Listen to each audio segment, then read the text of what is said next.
I'll call the City Council adjourned meeting for Monday, August 20th, 2007 to order. We'll begin with the Pledge of Allegiance.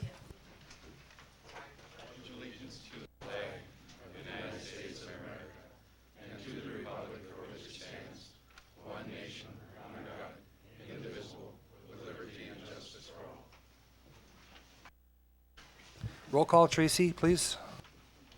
Arbogast. Here. Garnis. Here. Gisselbeck. Here. Heller. Here. Meisenheimer. Here. Solberg. Solom.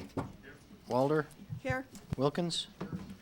And Mrs. York is absent. Thank you. Thank you, Tracy. Agenda item number 1 is the approval of the minutes of the City Council meetings held August the 6th, 2007. Is there a motion? So moved. So moved by Alderman Heller. Is there a second? Seconded by Alderman Solberg. Are there any additions, corrections? If not, all those in favor then say aye. Opposed? Motion carried. Item number 2 is consider bids for the purchase of the equipment for the wastewater and solid waste departments. There are 4 items under this. Mike Berger. Thank you. Bids were opened at 10 a.m. on Wednesday, August 1st for the wastewater and solid waste equipment purchases. The wastewater sewer collection subdivision requested bids for the pan and tilt sewer camera. We had budgeted $26,900 for this purchase. 2 bids were received. Staff recommends awarding to the low bidder, Q's, in the amount of $19,400, and that's a camera we have purchased in the past. At the landfill, we budgeted $19,350 to replace the MadVac, a portable diesel-powered vacuum system. That budget price was based upon an estimated cost of $25,850 less trade-in of $6,500 to come up with that $19,350. Subsequently, we did elect to bid this without a trade-in to have the existing unit available for as an additional unit, as well as to have it to loan out to other departments such as Park and Rec or Airport. We only received 1 bid for the diesel-powered vacuum, and that was the MadVac, which is the unit we currently have. That bid was in the amount of $24,110, and so that one is $4,860 over budget, but we do have the additional funds in our reserves necessary to cover that. Also at the landfill, we requested bids for a 4-inch diesel-powered pump. This pump is used mainly to load the compost to the tankers to truck it to wastewater. We've budgeted $25,000 for this purchase. 3 bids were received.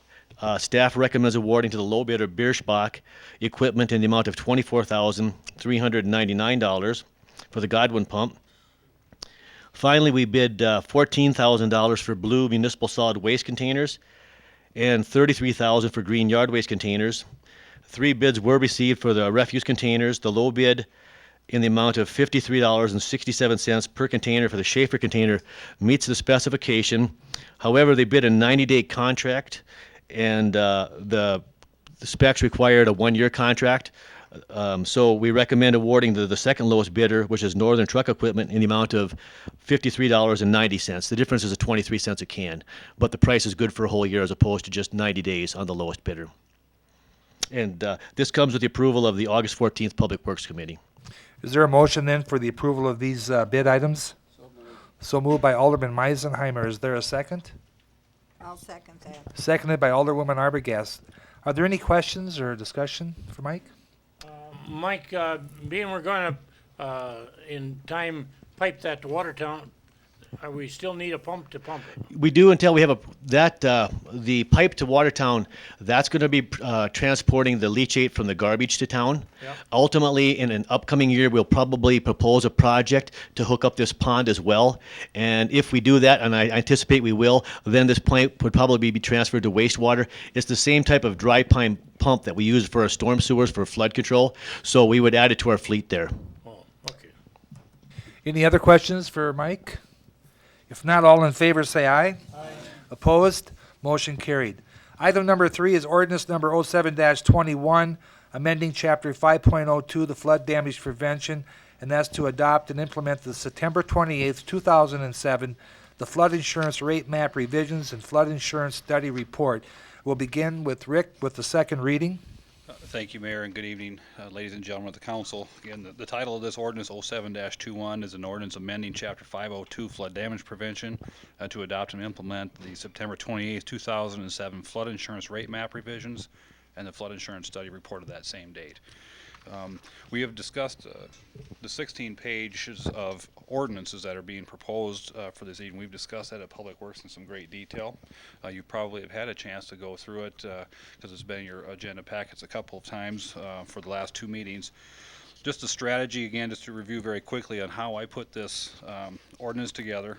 No pride of authorship, of course, because I copied virtually every word from someone else. But the things in green was just some minor changes that we needed to make to our own ordinance to fit what Watertown had and that's unique to Watertown and our own unique capabilities.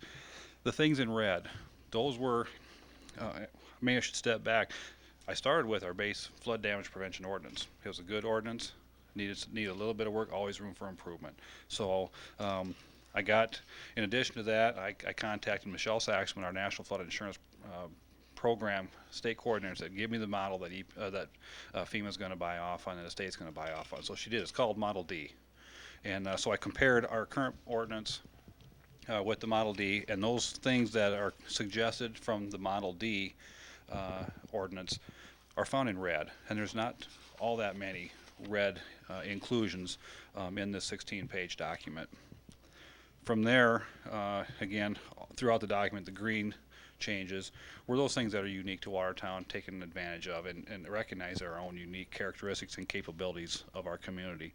The blue changes really are intended to, they were taken from the Willow Creek floodplain or flood damage prevention ordinance, which is section 502A of our ordinances. We put a lot of work into that in the year 2001. There's a lot of good stuff in there that applies to the Big Sioux River that we wish we had done for the Big Sioux River ordinance all along. So that's the reason why I took advantage of the work that we had done in 2001, applied that same information and language to the Big Sioux River. I don't know if there's any specific questions. I know Mr. Solberg had a question as to a definition in the last meeting with regard to start of construction and what that meant. It's a lengthy, it's on page 4 of 16, letter R. Very long, virtually a third of a page definition. What it gets down to is what is the start of construction and when do these things apply? And what it comes down to, new construction is defined as anything started by issuing a building permit, quite honestly, after July 4th, 1989. That's how long that this community has been in the regular program with the National Flood Insurance Program, and we've, as a community, lived with those regulations since that time. Really, there's nothing, and I guess just to go just a little bit further on how we've been approaching the building permitting process. Recall that this process, the map update, started in 1999 when FEMA initiated the project, thinking that they needed a new map. Quite honestly, they saw a lot of claims from the 1997 event outside the mapped area. So that's really what triggered the study at that time. And so, I'm sorry, I've lost my train of thought. I have to, a lot of stuff going on here. But again, this is a culmination of those efforts, 1999. We've, back to the permitting. I'm sorry for that. The permitting issue. We've lived with some maps, whether they be in draft form or in final form, since 1999. Some we didn't accept at all. Turned them back to FEMA, and the Corps of Engineers said we need a better map. But since 2005, December 30th, 2005, we've had a really good map that correlated very well with the 1997 flood event. And by ordinance, our current ordinance that we adopted in 1989, we are obligated to accept that information as best available information and use it for our floodplain management decisions, and we've done that. A lot of times not necessarily with the full arm of law until March 28th, 2007, when we received a letter from FEMA saying, this is the map, and you have to use this as the best available information. So we've been doing that at staff level already, and while what this is, that start of construction is saying we're going to continue as a community to live by these rules. For construction that starts, for building permits issued from this day forward, and for construction that starts within 180 days of that building permit issuance. We talked a little bit about subdivisions. They being FEMA asked for a little bit of help because of the language that we use in subdivision. So we took our language right out of our Title 21, which is our zoning and subdivision ordinance, and applied it here. What it gets down to is anytime there's a piece of property that's going to be subdivided into 2 or more pieces, it says we have to look at the floodplain development permitting issues on those. And previously it had been 5 acres or a site of 50 building sites or more. I guess it makes sense on larger riverine systems. It makes more sense, in my opinion, to look at that for each and every subdivision that's being constructed in our special flood hazard areas. So that is a little bit of a change above the minimum. In 50207, the administration discussion of floodplain development permits, you see a lot of blue, and that's on page 6 and 7 of 16. Again, the blue comes from the Willow Creek floodplain study. It's all the same requirements of the Model D ordinance and what's already contained in our Big Sioux River flood damage prevention ordinance. It just says more specifically what is the information. It says you got to provide, the old ordinance says you have to provide some information that tells you this. Well, what is it? We've answered that question in blue very specifically, what is expected for development activities in the floodplain and those that involve the alteration or relocation of a water course. You'll note that our ordinance is very specific. It makes it kind of difficult, and that's by design for the location for those activities that would relocate a channel or the floodplain or the floodway of a floodplain. Those are very significant natural resources, very significant things that we can't fully understand, or there are people that think they do anyway, and they have training and experience in that regard. We need to take advantage of that, and that's what our ordinance says. Don't just go out and move it. Make sure you know what you're doing when you're moving a resource, not to cause problems. A change that we will see in residential construction and non-residential construction is that in the past there's been no specific mention of properties that have received a letter of map amendment or letters of map revision based on fill. I think this is a national issue that FEMA has dealt with. The question comes up, okay, you have a letter of map revision based on fill or a letter of map amendment. Can you have basements? Is it, by having a basement in those specific areas, is that in fact meeting the objectives of the National Flood Insurance Program? The answer to that on a national basis is no. It's been suggested that if you're that close, that the map has shown you in, and a person may have done the right thing, showed supplemental information that improved the mapping, and got the property taken out, but it's still a piece of property that's very close to the special flood hazard area and needs to be protected. So why put a basement there? Is the issue there from the national standpoint. And that also affects openings and enclosures below lowest floors. You'll see that in red on page 12 of 16. There's always been specific standards with regard to openings and constructions of areas below the lowest floor elevation. And that includes crawl spaces, but it's never been required to be an ordinance. It's always been in the handbooks, it's always been in the federal regulations. I think it's always been missed.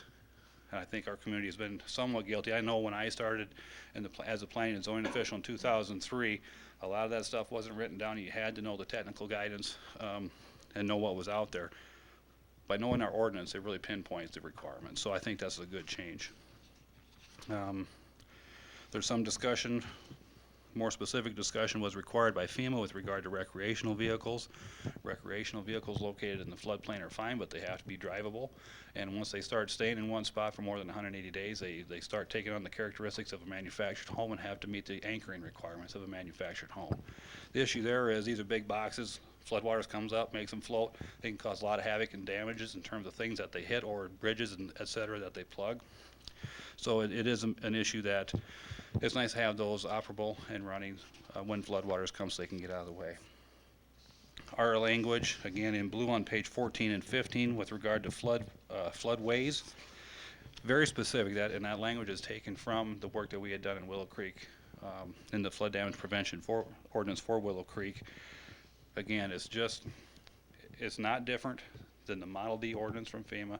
It's just very much more specific in terms of listing the exact type of information that is necessary for us to make good floodplain management decisions. And the last title is the alteration or relocations of water courses. And we are very specific there, requires the consent of FEMA through the process called the conditional letter of map revision process. Get the plans out there. Let's have the environmental agencies, the county, the drainage board, and the city all agree that this relocation is in fact the right thing to do. And the way it's proposed to do it is in fact going to provide for a channel that's going to stay there for a long time and not cause the migration of the channel that can cause problems with erosion and structural damages in the future. In a long nutshell, that's the ordinance. And that comes with the recommendation of the Public Works Committee, Rick? It does. Okay, thank you. Is there a motion then for the approval of ordinance number 07-21 for the flood damage prevention? So moved by Alderman Heller. Is there a second? Seconded by Alderman Solberg. Any additional questions or discussion? Just a question, can you explain the ramifications if it wasn't passed?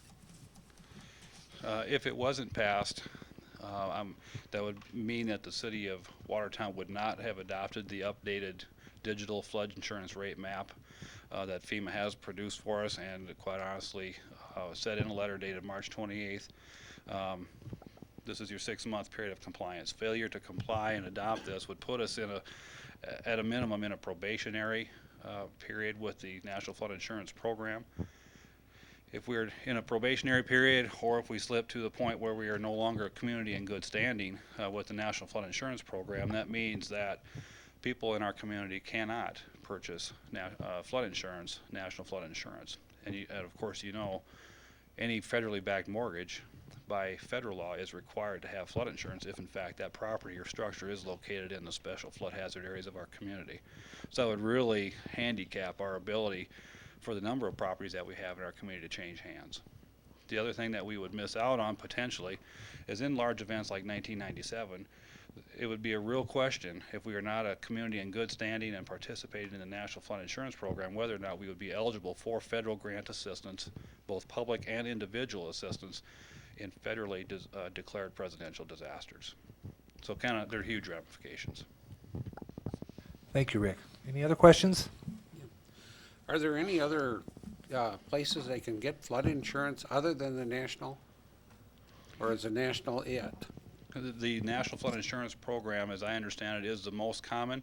There are companies that do offer what's called write your own insurance policies. Those numbers, I don't know of anyone in town that does that. I'm not familiar with that enough to answer fully the question there. But I know the term write your own, WYO, write your own insurance policies. They do exist somewhere. Thank you.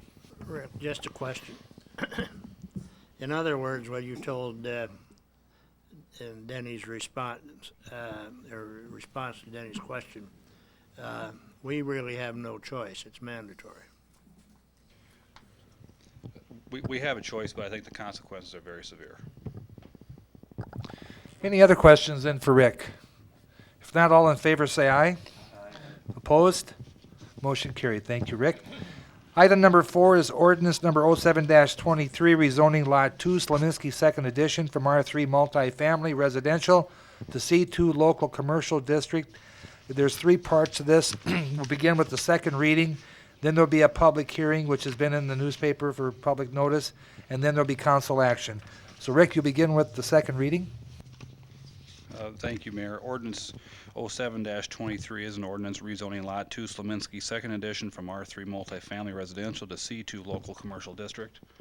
I'll try to find that on a map so everyone knows where we're at here.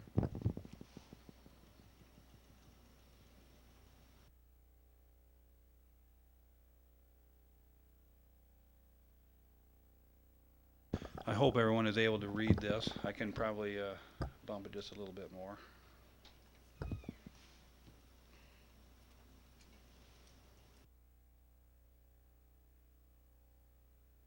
Slaminski Second Edition is located in this general area. I'm covering with the pointer, which is hand-shaped on the screen right now. Just some landmarks, right? The pointer is at the intersection of 19th Street East and First Avenue North. This being a public hearing again, which is public notice in the Watertown Public Opinion. We'll go through just a little bit of information on this. The Plan Commission has considered this matter at their public hearing on July 19th. Your petitioners here are the owners Kenneth L. Kittleson and Heath R. Kittleson. And as the title suggests, their proposal is to rezone a portion of this property that they own. Again, it's a total of 5 lots. This action this evening covers only one of those lots. It's lot 2 on this. You can see it's labeled site in the red. The suggestion is to go from R3 to C2. You'll note that the adjoining zoning, this has recently been rezoned at the intersection of 19th Street East and First Avenue North from R3 to C3. Directly across the street is zoned C2, and I believe A little bit further to the west, across the street, that is zoned R2A, single-family attached residential. Are we ready for the public hearing, Rick? Well, yeah, that would be good, yeah. Okay, I'll open it up for the I'm public sorry. hearing. And Rick, I'll let you begin the public hearing portion. Okay, can we say ditto on that information that I've just talked about? Or, That's okay, yes. Yeah, I'm sorry, Mayor, got ahead of you there. My apologies. This property is being platted and zoned in accordance with the preliminary plan that was approved by the Plan Commission in April this year, April 19th, 2007. Lot sizes, et cetera, all meet the requirements of our subdivision ordinance. This comes with the recommendation and of the Plan Commission and staff, and we were hoping this evening that you would in fact pass a resolution or a motion adopting ordinance number 07-23, approving the zoning request from R3 to C2 for Lot 2, Slominski Edition, second edition. Thank you, Rick. Is there anyone else here that would like to speak to this issue? If not, then I'll close the public hearing and go to council action. Is there a motion then for the approval of ordinance number 07-23? So moved. So moved by Alderman Giselbeck. Is there a second? Seconded by Alderman Solberg. Any additional questions? If not, all in favor say aye. Aye. Opposed? Motion carried. Thank you, Rick. Item number 5 is ordinance number 07-22, creating a charter commission for the purpose of determining whether and to what extent any provisions of the Home Rule Charter ought to be amended. We'll begin with the second reading, and Stan, you'll lead us through this? Yes, thank you, Mayor, and I presume that based on the item number that you just read out, that we are in fact at the second reading stage. And I don't plan to add a lot to what I previously said at first reading, but as I mentioned previously, the suggested report dates that are included in the draft ordinance were based on the 2008 general election schedule. I have discussed the ordinance timing, those dates that are called out for in the draft, with Cindy Brugman, the county auditor, and she has suggested some modifications to the timing, but as I understand, rather than go through those, some of you plan to propose revisions to the reporting dates that are in the draft this evening. So rather than take up your time explaining the dates that Cindy Brugman suggested we incorporate in the ordinance, I think, Mayor, what I'll do is answer any questions if there are any, or just sit back and listen to what revisions you folks want to suggest. Okay, Stan, so this qualifies for the second reading, what you've just done then? Yeah, I think by It does? virtue of Okay. you having read the title of All right. the item, that's second reading, yes. Okay, so now we'll go to council action, and then I'll open the floor for any amendments or anything you'd like to do, so. So move. Okay, there's been a motion and a second. Any further discussion or questions? I sent an email to each one of you on the proposed amendments to that ordinance this past week. I haven't heard back from all of you, but I'm assuming you've read that. And the only thing that I haven't got in there are the dates that you were referring to, and those should be changed to the ones that should be. Okay, and I think, Russ, I heard you say something, and I understand that you did suggest some revisions, and tonight obviously would be the appropriate time to talk about those while we're at the public meeting. So if you'd like to introduce those and let the council comment if they want to on what you proposed by way of revision. Okay.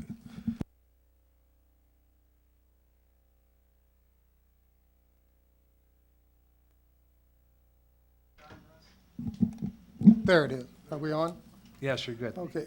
In paragraph A, there are no changes there that we suggested. I met with the two representatives that I picked to be on that committee, and I felt that I should have somebody that had to work through this ordinance should take a look at it and see if it would be acceptable to them. So the three of us met and went through each of these. In paragraph B, I've got the dates here that Gordy changed to them, so we went from the 3rd to the 4th of September, is that correct? Am I right on that, Gordy? In paragraph C, the inaugural meeting, I've put a line through in the council chambers, and just that it would be in the city hall. And that's the only change that I would suggest there. It could be either upstairs or downstairs, however they want to work that. And I think, as I mentioned before, that this room might not be appropriate for a larger meeting because of the pillars. You can't see around them and you can't see through them, so they might want to go into another room. In the officers, in paragraph D, at its inaugural meeting, I struck that for part of the sentence out, and then added the commissioners shall select a chairperson and a vice chairperson. And added the sentence that the secretary shall be provided by City Hall or City Council. And I mentioned that at a previous meeting, that I felt that we're going to lose one member of that committee because that person will be busy taking notes and doing those kinds of things. And that person should be an active part of that committee. There are a lot of things that secretary will do. We'll have to take the notes. We'll have to get the minutes out and do those kinds of things. And I think it's just too much to ask one of those members to do. And the two that I met with also agreed on that. On commission meetings, there's nothing, oh yes. Go down to, on the second page, all meetings of the commission shall be open to the public. And then I crossed out and ended the sentence there. And the initial meeting, that's the first, I'm on paragraph E, second page. I'll give you a chance to catch up. Okay, third page if it's for you, but are we on the same page now? Yes. Okay. The initial meeting, that's the first meeting, will be held at City Hall, and I'm consistent with the previous paragraph. All subsequent meetings shall be held at the location of the committee's choosing. If they wanted to move from this facility, they have the option, and I talked about before that they might want to go into the new library. It's a room that would accommodate the committee plus those people from the public. They might think a school might be a better place to have it, so they have that opportunity to make that decision. It's theirs to make, it's their meeting, and I say let them have that wherever they want that. Okay, quorum, we're okay there. Vacancies, we're okay.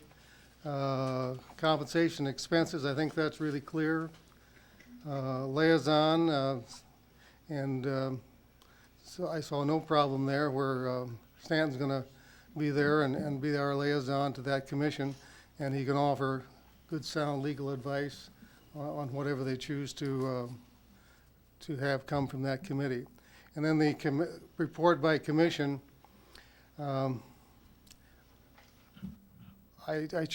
struck September, that was the date that Gordy asked us to change from September 15th to July 7th, 08.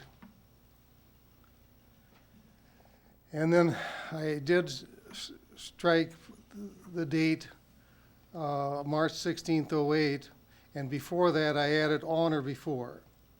And what we talked about there is, what if we get done in 2 meetings?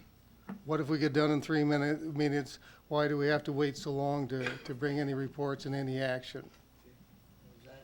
And then we keep going through that paragraph. Such a question shall be placed on a ballot rather than the ballot for the vote and I struck at the 2008, and I underlined and added no later than the scheduled for November 4th, 2008 election. It gives us some flexibility on that particular point. And they talked about maybe you'd want to have a special election at some point if they're through in a couple of meetings. And then we have to take it to a vote. They might want a special election on that. So those are the changes I think.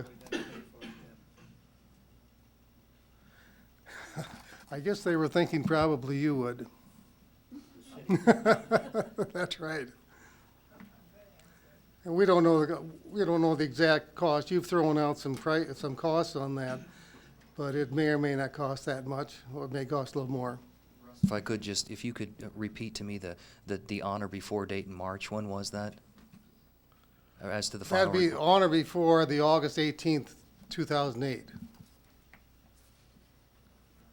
You got a copy of that. I emailed one of these to you.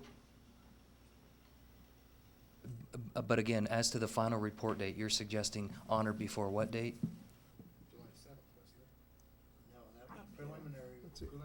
That was the preliminary report. August 18th would be the final report to the city council. However, is there a question on that August 18th date? There is, according to the auditor, she suggested to me by email, I provided her a copy of the draft ordinance. Okay. And just wanted to make certain that if in fact we complied with the timing in the draft ordinance, would she be able to place these on the ballot for the November election? Her response to me is August 12th is the deadline for the Secretary of State to submit all ballot questions to me for ballot preparation. In order to get my ballots printed by the deadline, she'll need the city's ballot question by this date also. So any ballot question, whether it's Home Rule Charter Commission or anything else that may come up between now and then, we have to get that to Cindy Brugman by August 12th in order to get it on the November general election ballot. I didn't mean to, we don't have to lock this in stone. If there's a change in date, that would help us along the way, then we should change those. So, Tonight would be the night to do that, Russ, so if you Okay. folks want to propose one that's going to be able to comply with the August 12th deadline, that'd be good. okay. I so amend that if whatever, if that'll take care of it. Think about August 1st or August 5th or something like that. Give You them, okay with that, give them some August? leeway. August 1st, August 3rd? Well, I haven't got a problem with that date. Okay. If it clarifies, then we should do that. All right. We'll change that to August 1st. Friday? Be Friday, okay. Any other comments or discussion then on this proposed amendment to the Charter Commission?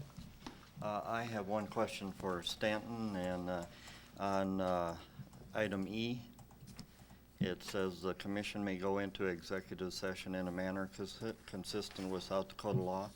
I can't envision anything that they would have to go into executive session. Can you enlighten me on that? You know, I too, Denny, struggled with the idea that they might ever find themselves needing to. I thought that there could be a chance when they need to discuss, you know, the possible conduct of one of the commission members, and perhaps that might be a subject that they'd want to go into to executive session to discuss the conduct of one of their members. But you're right, a stretch, but I didn't want to completely close the door on the fact that something that you and I couldn't anticipate tonight could come up that rose to the level of being eligible for executive session. I guess I'm real concerned that this be very open, and even, I agree, that would be a very stretch. I would like to see everything out in the open when the discussion goes on, even if somebody gets a little unruly or that, and the discussion is made about a personnel within the committee, takes 11 persons to possibly kick somebody off, or that there's One thing nothing- I thought about, Denny, that could come up is if throughout the course of this, there are negotiations that need to be had with regard to how the commission's going to pay for something, or what they ought to pay for something, or if there are negotiations regarding costs that the commission is incurring, that I agree that is a legitimate subject for executive session, but would I recommend they do that? It would be in the most rare case that I envision this commission ever doing it. I'm satisfied they're going to be completely open to the public, but there could exist some legal reason why they would want to do that, and I thought the ordinance at least ought to provide for it, but clearly understanding that if they were to ask me, I think it's going to be the rarest circumstance that I would recommend that they do so. And with Stanton be the attorney, I think that we can feel confident that everything will be above board. So I have no problem with it. Does anyone else? I have to apologize that the full ordinance wasn't up on the screen for the people in the audience to see that. If they want to see a copy of that later, I can sure get you one, if you would like to have that. Okay. Upon passage, though, it will be available here in City Hall.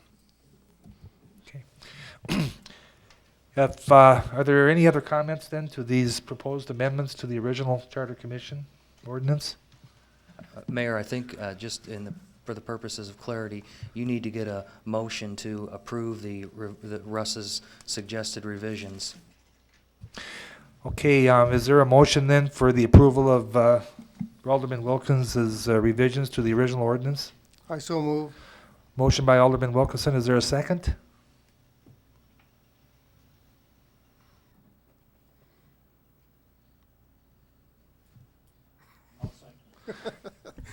Seconded by Alderman Gizelbeck. Any further questions or discussion?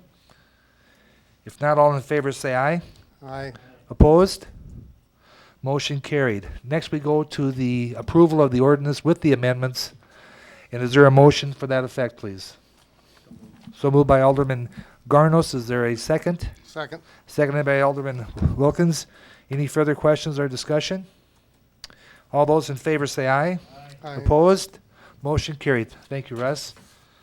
Moving on to item number 5, which we just did. Item number 6 is consideration of a contract change order number 1 to the contract with Architectural Roofing and Sheet Metal for the Mount Hope Cemetery Mausoleum Project, which is an add-on of $483. Roger Adams.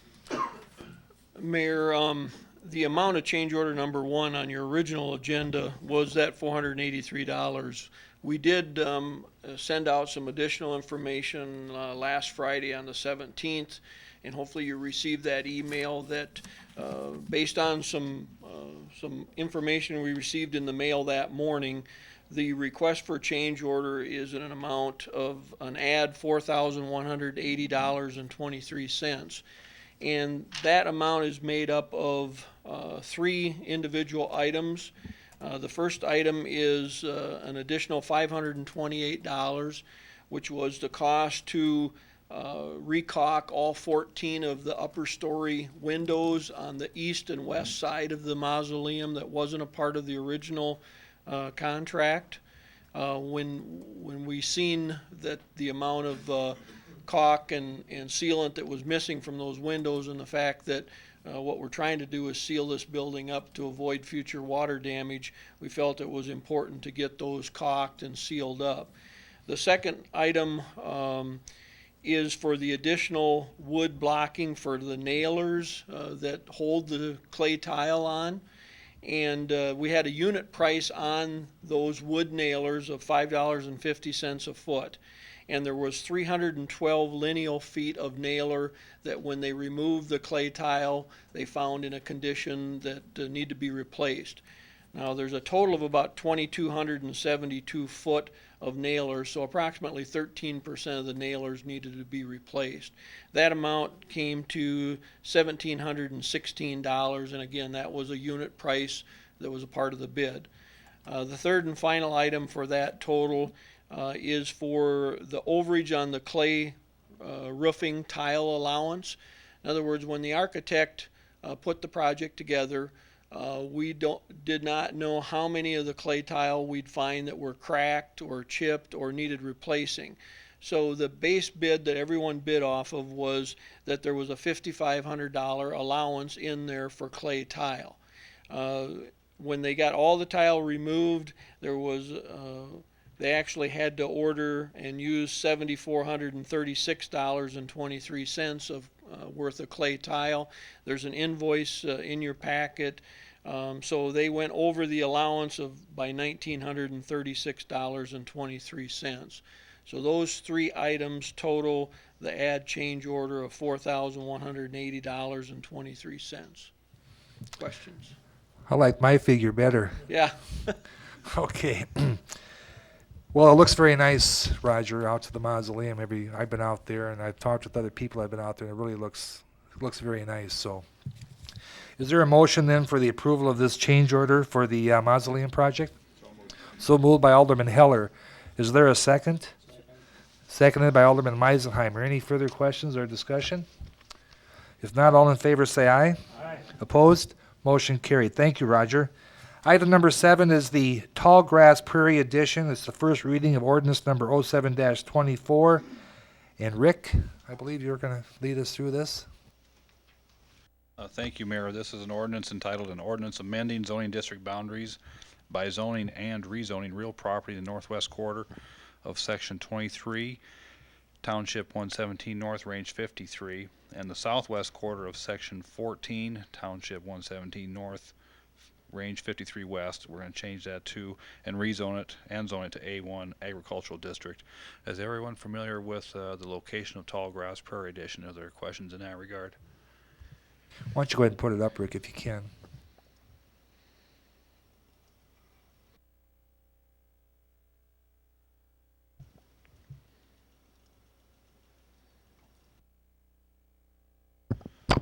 This was also included in the packet, but for those folks that are viewing or joining us by channel 3 or 4, whatever channel it is on your local cable provider, but this is Highway 20, where the cursor is going from the upper left-hand corner now proceeding to the lower right-hand corner. South Lake Drive, the Paradise Beach subdivision of our community. This is City Park in this location. This property is all owned by the City of Watertown, whether it be for the Terry Redland Freshwater Institute or our industrial properties out here. Looking to get it platted, get it annexed into the City of Watertown, and get it zoned agricultural. That being, there will be, this portion lot 3 will remain industrially zoned. There's a portion here that will be rezoned from light industrial to agriculture. This is all out, this portion here is all outside of the city right now. From this line north is all outside the city. It needs to be annexed and we will be having a public hearing at our next meeting to affix the zoning of A1 agriculture. Thank you, Rick. Any questions for Rick, or if not, why, we'll see you next time. Thank you. I'll be back. Item number 8, which was a vacation of a portion of 12th Avenue North right-of-way in the Hans Second Edition, has been withdrawn. Moving on to item number 9 is the North Lake Drive Second Edition. It's the first reading of ordinance number 07-25. And Rick, you'll take us through that then? Yes, the title of this ordinance is an ordinance amending the zoning district boundaries of our community by establishing a zoning designation of R1 single-family residential for real property in government lot 2 in the northeast quarter of section 17, township 117 north and range 53 west. I have included in your packets, and then for the viewers here, a location of North Lake Drive Second Edition. This is County Highway 8-A. Of course, in the lower right-hand corner is Lake Compesca. North Lake Drive. Around in this location right here, a good landmark is Compesca Lodge. Okay, this everything in yellow already exists in the city limits. Your petitioner and applicant, Mary Gepford, is looking to plat, annex, and zone this property as R1 single-family residential, and that is again our entire lake. Virtually 99% of it is all residential, so it's a pretty good fit. So we'll see more about this in 2 weeks as well for the public hearing, second reading, and council action.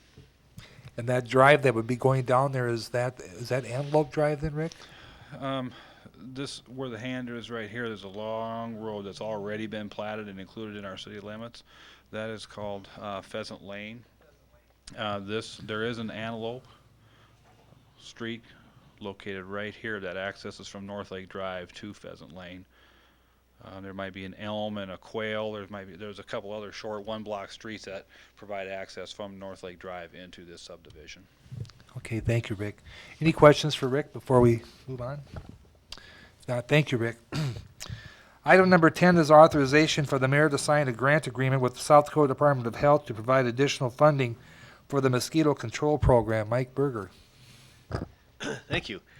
I received a call from a Mr. Rick LeBray of the South Dakota Department of Health on the afternoon of Thursday, August 9th, informing me that 12 South Dakota communities would be given the opportunity to receive an additional $12,500 in West Nile prevention mosquito grant money. And so Watertown is one of those 12 communities.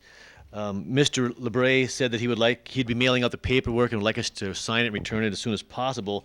So tonight we'd like to request authorization for the mayor to sign this additional grant paperwork. To recap briefly, we received $27,371.12 earlier this year. So along with this additional $12,500, it's going to cover about half of our chemical expenditures for the year, and hopefully with a little inventory left over. Depends how the rest of the year goes.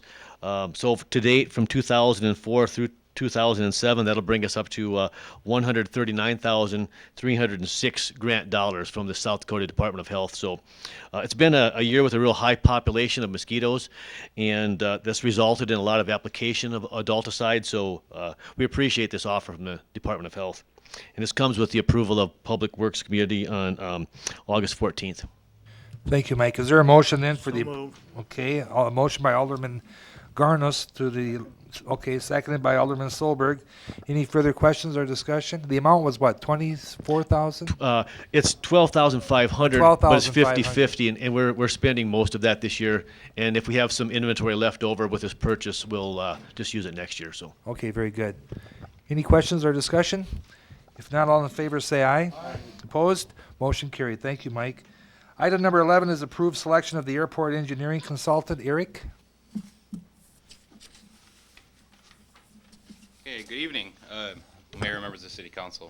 Tonight, the airport is requesting approval for the selection of an airport engineering consultant that will help us with our engineering and project management needs at the airport. Because the consultant engineer is an integral part of the airport operation out there, selecting a consultant is not exactly the most easiest process, and it can be time-consuming, but it's not a process we take lightly. There's two main processes that we have to go through with selecting the airport consultant engineer. The first one is to review the proposals we receive from different firms, and the second is to interview those top 3 firms and see which firm best fits our operation at the airport. The first part, we requested proposals from 19 different organizations, engineering firms all around the region that had some experience working with airports in the past or currently are working at different airports, or even our current consultant. Of those 19, 3 consultants submitted proposals. One was Alteg Engineers from Fargo, North Dakota. Austin Engineering, partnering with SEH out of Hero Watertown, submitted a proposal, and Helms and Associates, our current consultant, submitted a proposal and they're from Aberdeen. Each proposal was reviewed by a committee consisting of Nancy York, Al Meisenhammer, Herb Bloomquist, myself, and Dave Peterson, and each proposal was scored on a scale from 1 to 200, 200 being the highest score they could receive. Once we reviewed the proposals, we asked each of the 3 firms to come in and we interviewed them on August 9th, 2007. Each interview gave about a half an hour presentation with 15 minutes of questions and answers. And after that, we tallied their scores and added that to the scores they got from when we reviewed the proposals. And the consultant selection committee came up with kind of a recommendation that they felt which consultant best met with our needs. Each of the consultants that we evaluated are of top quality and come very highly recommended in each of their fields. So selecting the consultants wasn't exactly easy, but it was nice to receive such good quality consultants. In the end, the selection committee kind of came to the conclusion that one of the consultants came and stood above the rest and understood our airport, our needs and desires kind of better than the other ones did. So the consultant selection committee selected Helms Associates as the consultant for our engineering needs at the airport. And like I said, Helms Associates has been our consultant engineer for the last 5 years, and they've done pretty excellent work at the airport, and we have no reason to doubt their work in the future. They've always given us good expertise and top quality of service, so therefore I would request the City Council authorize the selection of Helms and Associates as our new airport consultant engineer for a term not to exceed 5 years. Is there a motion then to that effect? So moved by Alderwoman Walder. Is there a second? Second. Seconded by Alderman Gilzelbeck. Any questions or discussion? What's the cost? There actually is no direct cost associated with the consultant engineer. It's a paid per basis per project. And I don't know if Herbie wanted to go into more detail into that, but that's essentially how. Not unless you need more. They're here to meet our needs, and as specific airport projects come up, that's when we get a bill. I'll add quickly to that. The state actually negotiates the fees with them. We don't. So you can count on the state working the lowest possible fees that they can in our favor. So. Good, good. Any other questions? All those in favor say aye. Aye. Opposed? Motion carried. Thank you, Eric. Thank you very much. Item number 12 is the approval of the change order for the airport construction signs in the amount of $1,135. And Herb? Thank you, Mayor and members of the council. Again, This item's to request authorization to pay for some signs that we need to tie in on North Lake Drive in conjunction with our airport project. Those of you that are on the Safety and Public Works Committee are certainly aware of some concerns that have been voiced by residents on North Lake Drive about big trucks hauling loads on State Highway 139 or North Lake Drive. I would tell you, while a final conclusion about what the city will decide in terms of allowing heavy truck traffic after North Lake Drive becomes a city street, the answer at this point in time is unknown. However, the Safety Committee at their last meeting did come up with a motion to lower the speed between Compesca Lodge and Highway 20 to 20 miles per hour for trucks that weigh more than 20,000 pounds or 10 tons to last until on or about December 1st. Midland Construction, the airport contractor, and Tom Framboys, who's owner of another trucking firm that was at that meeting, were certainly in agreement and supportive of putting some signs in place to be more restrictive than what was currently there. So the change order that's attached to your agenda packet addresses this issue. We intend to pay for the signs out of the street budget line item for traffic material controls. There's sufficient money there to do that. The signs in fact have been installed. We didn't want to wait because of the need to meet the community's needs. So at this point in time, I'd request authorization to spend up to $1,135 for those signs. The bill I saw today was $945, but there might be some extra contractor markup that I haven't seen yet. So it won't exceed $1,135. Thank you, Herb. Is there a motion then for that effect? So moved. So moved by Alderman Garnos. Is there a second?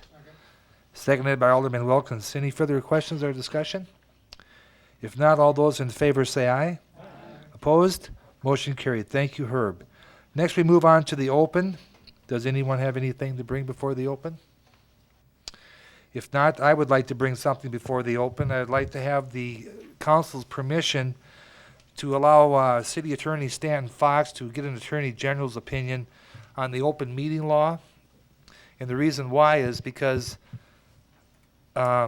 if we're not doing things right, I want us to make sure that we get them right. And so, Stan, would you like to make a comment on that, please? Yeah, thank you, Mayor. As some of you may have heard during the last week, questions have been raised regarding the practice of holding committee meetings in Watertown and whether the long-established practices that exist here, in fact, comply with the open meeting requirements of South Dakota law.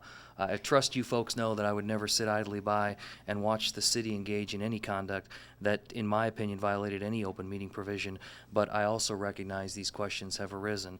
So the mayor and I did discuss this, and tonight I think he's already requested your authority by motion to seek an official opinion from the South Dakota Attorney General on whether the current practice of how standing Watertown committee meetings are conducted, as well as how the public is notified, fully comply with the open meetings law. And I will tell you that if you ask me my opinion, I hesitate to give it to you because when the Attorney General becomes aware that I have come to my own conclusions and my own opinion relative to any question that I put before him, whether it's on the electric scooter that you folks authorized me to ask the question on, or the ability to assess sidewalk costs in public right-of-way. I've come for your authority on previous occasions. I always resist the urge to offer what I believe to be my opinion to the Attorney General, because as soon as they see that, they kick it back and say, you're legal counsel for the city of Watertown, you've offered your opinion and we're not going to second guess it. So I'm not going to tip my hand. If you want to ask me my opinion, I'll probably have to give it to you tonight, but please know that if I do that, chances are the Attorney General won't offer an official opinion because I'll have already given you mine. Thank you, Stan. So, Council, if I could have a motion then to allow Stan to get that Attorney General's opinion? So moved. So moved by Alderwoman Arbogast. Is there a second? Second. Seconded by Alderman Solberg.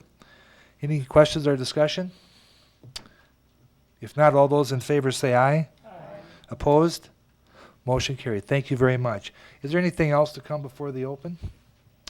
If not, then we'll move on to old business. Is there any old business to come before the council? If not, we'll move on to number 15, new business. Is there any new business to come before the council? Number 16 is liaison member reports. Does anyone wish to give any reports? Well, I really don't know where to put this.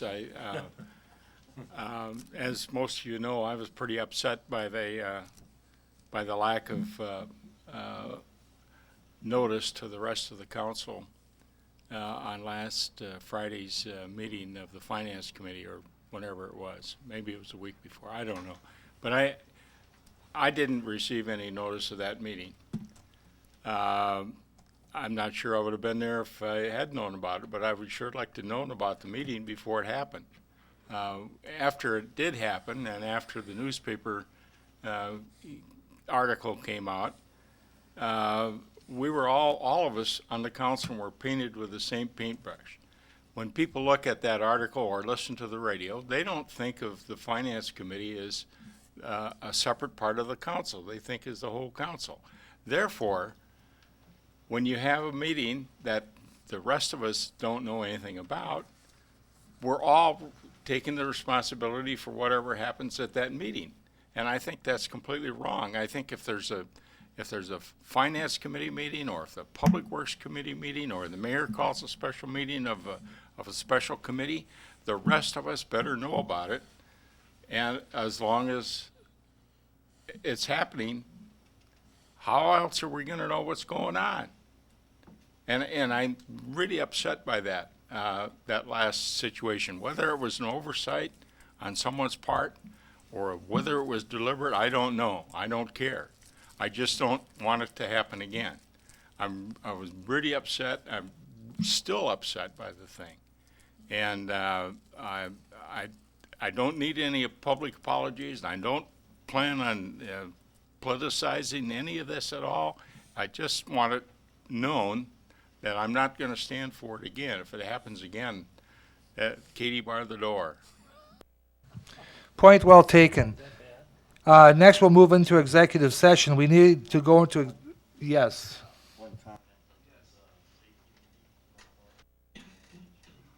Sorry, Dennis. I wanted to make sure everybody knew there was a safety meeting tomorrow for those that may want to attend. Mr. Mayor,